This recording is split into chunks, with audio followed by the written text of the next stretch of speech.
Ladies and gentlemen, please take your seats. You know, when you're celebrating an anniversary, it's expected that you do something special. And if you're within the sound of my voice, that must mean you are in the seats with once more. As always, my name is Dave Voigt, and I am the host of this podcast where we sit down with a wide-ranging variety of industry professionals and pick their brains on current projects, state of the industry, influences, and so very much more in a light and conversational way, just because that's how we like to do it over here. And if you'd love to subscribe to this podcast, and we certainly hope that you do, you can do so over at Spotify, over at Apple, or you can find every single one of our episodes archived over at our YouTube channel. Also, we'd love it if you'd follow us on social media. You can find us on Facebook, Twitter, and Instagram for all sorts of updates. And finally, and most importantly, please come by our home over at intheseats.ca, where it all began, and our hardworking crew is cracking away on movie news, reviews, and lists, and opinion pieces, and all sorts of fun stuff under the sun, because we love to talk about the moving image, and we hope that you do too. And on this episode, like I said at the beginning, at the top of the show, it's a special episode. It is episode 100 of In the Seats with... that's about as much of a golf clap as I'm going to get from the audience. Well, my audience anyway, but I know you appreciate it out there, and we love having you on for the ride. But and this is a good one, because on this one we are talking with the one and only Mr. Jason Isaacs about his new movie Skyfire, which is on VOD platforms now. It is a crazy disaster flick set in China, and he gets to play the evil industrialist, and he gets to have a lot of fun with it. And well, I won't spoil any more of our talk, but it's a fun movie. I would go check it out on all VOD platforms, and you can listen to our talk right now. Well, anyway, thank you so much for the time today. I really appreciate this. I know it gets me out of the washing up and the cooking, and I love doing anything other than being in the real world at the moment. Who doesn't? Now, I mean, obviously, first off, congratulations on the movie, man. It was a lot of fun. I've got to imagine playing the sort of unscrupulous land developer in a foreign country is the kind of part you can you can tear into and have a little bit of fun with. Walk me through how you initially got involved with the project. Well, Simon West is directing. Simon West is a master of this kind of chaos, and has directed lots of giant action movies before. And many years ago, about 500 years ago, I auditioned for Con Air. It's an audition I'm sure he forgot, but I never forgot, because I was meant to be faking having a gun in my hand and holding someone hostage. And the camera assistant who was filming it saw what I was using a pencil. He said, "Hey, dude, don't worry, just use this." And he reached into his belt and pulled out a gun and handed it to me. Oh, wow. A young English actor. I mean, even at my age, I would be terrified, but I started shaking. Anyway, so cut to, they gave the part to John Malkovich, there's a surprise. And then 20-something years later, Simon called and said, I'm Simon West. I go, "I know who you are." And he goes, "I'm making this film, I think you'd be great for it." And the film didn't happen. So I was a bit disappointed. And a year later, he got in touch. He said, "Listen, I'm making a Chinese action movie." I went, "I'm in." And he's like, "Well, hold on. Do you want to know what?" I said, "No." Is it fun?" He went, "Yeah, it's enormously good fun." I said, "Can I chew the scenery?" And he went, "That's what it's designed for." So I was in. There's no safer person, frankly, to direct this kind of big flashbang wallop stuff. Well, and I mean that kind of dovetails into my next question, because I mean, obviously, people are always kind of fascinated when, British actors will go to Hollywood, American actors will go to Britain and shoot stuff. That's common. But when everybody goes, an English-speaking actor goes to China, it feels different. No, you're wrong, I'm afraid to say. That what appears on the screen, all stories might be set in Los Angeles, Seattle, or London, but they actually shoot in Hungary, Bulgaria, Malta, Greece, wherever there's a tax break. This happened to be, unlike a number of foreign films made with the Chinese market in mind. This is a Chinese film. Yeah, there's Chinese stars in it. I'm by no means the lead in it. And although Simon is an English director, and there were a couple of other heads of department who weren't Chinese, everybody else is Chinese. So this qualifies as a Chinese film. It's not part of their quota of foreign films. And oddly, it didn't film in China. It shot in Malaysia. Again, I'm pretty sure because of tax breaks. I'm not sure that's why most things shoot. But also, there was this incredible, spectacular resort, which was half built, which is part of the story. The odd thing is that how many journalists have asked me what it was like shooting near an active volcano, and I don't want to spoil it for too many people, but we were not shooting near an active volcano. No, but I mean, I think my question was really just more in terms of sort of working on a Chinese set as opposed to maybe working on an English language set. That kind of difference. Well, that was different. I mean, I'm used to shooting in, just packing my bags and not speaking the local language. I just made a film in Hungary for the second time, and I've been all over the place. But this was an odd experience because, I don't like to tell the public this because obviously this is notionally an interview to promote the film. But the fact is that my job, in normal times at least, is enormously good fun, and only a very small part of that fun comes from doing the work on camera. Yeah. The other stuff comes from traveling and making friends and hanging out with a new bunch of people, getting to see a new culture.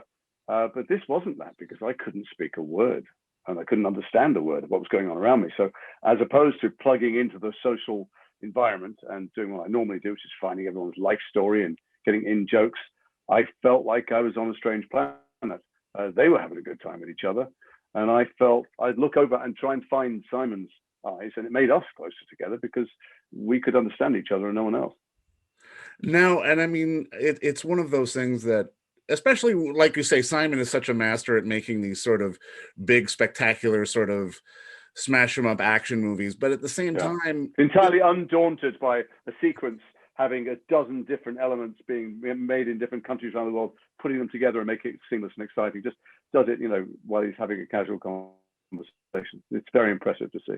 But I mean, it's also one of those things that seems to be lost in sort of the Hollywood sort of standard. Like, you either need to make a movie for 500 million that is completely over the top, or it's got to be for 5 million or less. But in the Chinese market, they seem to be making films that are working in that kind of middle ground.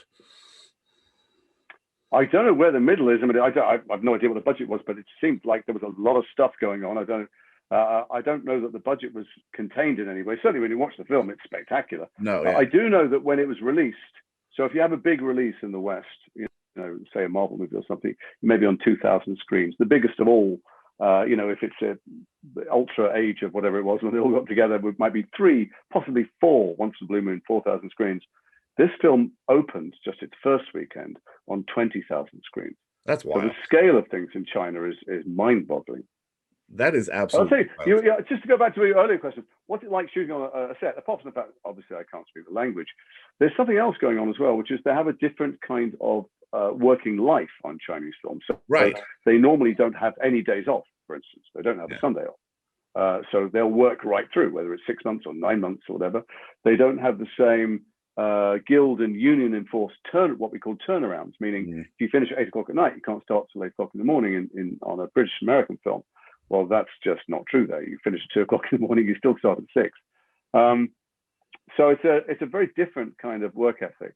And I think they were amazed by how lax we seem to be in the West, and rather thrilled that they had Sundays off. Now, and I mean, I'm kind of curious because, like you say, you've traveled all around the world. You've done a myriad of kind of different parts. And I mean, I'm in Toronto, so I mean, I've actually even seen you around Toronto. I'll be there in 2 weeks.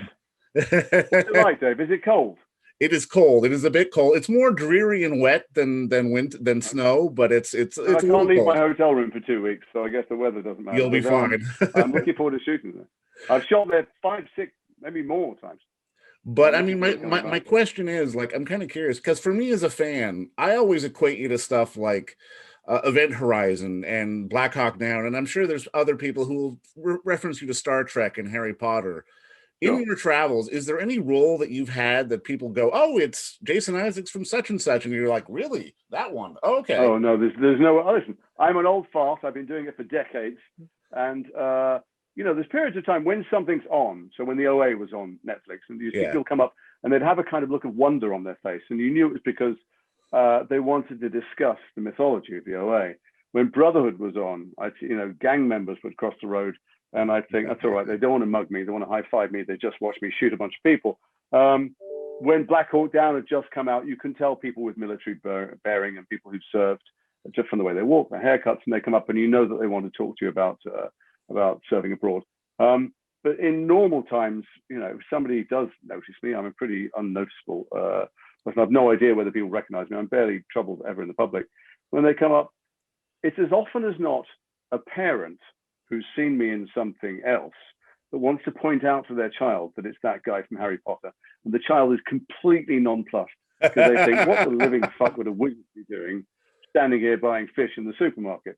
No, there's just too many parts over too many years. Recently it was Death of Stalin, because it's when something's on TV. Right. So July the 5th in America, I'm always recognized from the Patriots. Because on July the 4th, everybody's watching Mel Gibson and me go at it and thinking it's a documentary. I know. I mean, I'm kind of curious. Like, how did you get into this business? Sorry. Let me just put it in perspective. Mostly, nobody ever recognized me from anything, which is exactly fair enough. But how did you get into this business? Because I mean, I was reading up, and I mean, you got a law degree to actor, and that doesn't seem like the straightest line in the world. Well, oddly, it is a very well-trodden path. It's funny. Mark Strong, who's a friend of mine and a neighbor, also did that. Many people did.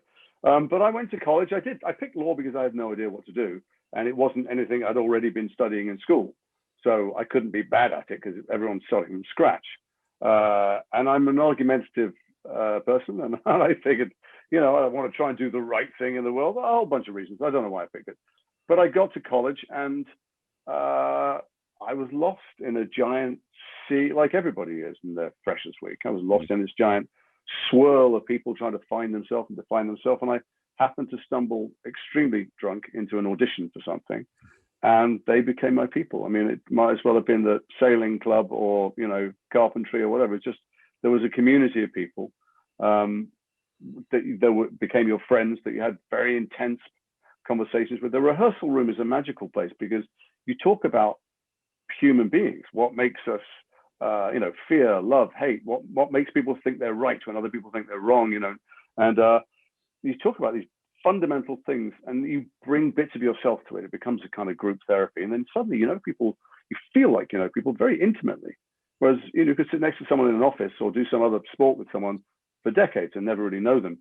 People quickly and well in a rehearsal room, is they confess stuff they would never tell their closest friends.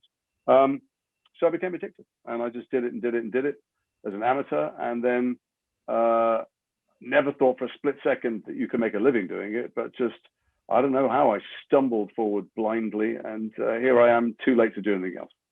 Was there a piece of work in your formative years that you discovered that when, sort of had the light bulb go off and go, okay, I'm stuck now, I got to do this?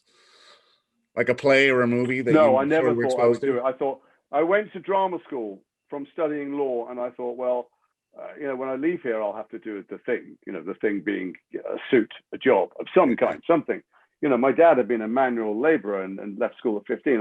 Surely the next generation had to do better. They had to be professionals. But then I left drama school. I thought, well, I better get it. I better act once for money, or else what a waste of time that was. And then I thought, well, I better be on screen once, because I've been on stage. And I thought, well, I better have a big part in something once. And all of a sudden, there is nothing to fall back on. There's an abyss behind you. So I have no skills. I pretend to have skills. That is my skill, pretending. So there was never a point at which I thought I'm settled or made it, because I'm a freelance worker, and I don't know what the next thing is after Toronto. I may never work again. Is that the key to being sort of a successful working actor, which quintessentially you are, because you work a lot, just sort of stumbling into it and sort of having that sort of freedom to be able to go, okay, I'm in the moment now, and then I got to move on to the next. I don't have the key to. I mean, it's practical, isn't it? When you're not broke, you'll do anything. Yeah. Or rather, when you're broke, you'll do anything. When you're not broke, you can afford to be a bit fussier. If you're doing really well, you can afford to be really fussy. It's a little bit like, so I'm a mad keen tennis player. All of my analogies in life are about tennis. Those people who are at the bottom of the tour, the people who are sharing rooms and can't afford a coach, and flying budget airlines in the middle of the night, they're never going to win the tournaments. And sometimes they break out of it. So if you're lucky enough to have some choice in your working life, you can choose better projects. Yeah. And if you're in better projects, they are better received, and then you get other better work. So it's about just trying to do good work as often as you can and put food in the fridge. But beyond that, there are no answers. There are no strategies. No one does it. You can extrapolate with that Monday morning quarterback thing about what people did well, but everybody I know in this industry, successful or unsuccessful, is just groping in the dark. Well, keep doing the good work and putting the food in the fridge. And thank you for the time today, my friend. Thanks. This was fun. No, it's a pleasure. I can't wait to get to Toronto. And don't forget to visit our friends over at Bay Street Video for all your DVD, Blu-ray rental, or purchasing needs this summer, as they are still open for curbside and some mailing delivery as well. Over at 1172 Bay Street, Toronto, Ontario, Canada, you can give them a call at 416-964-9088. That's 416-964-9088. Or send them an email at baystreetvideoto@gmail.com for any of your DVD and Blu-ray needs.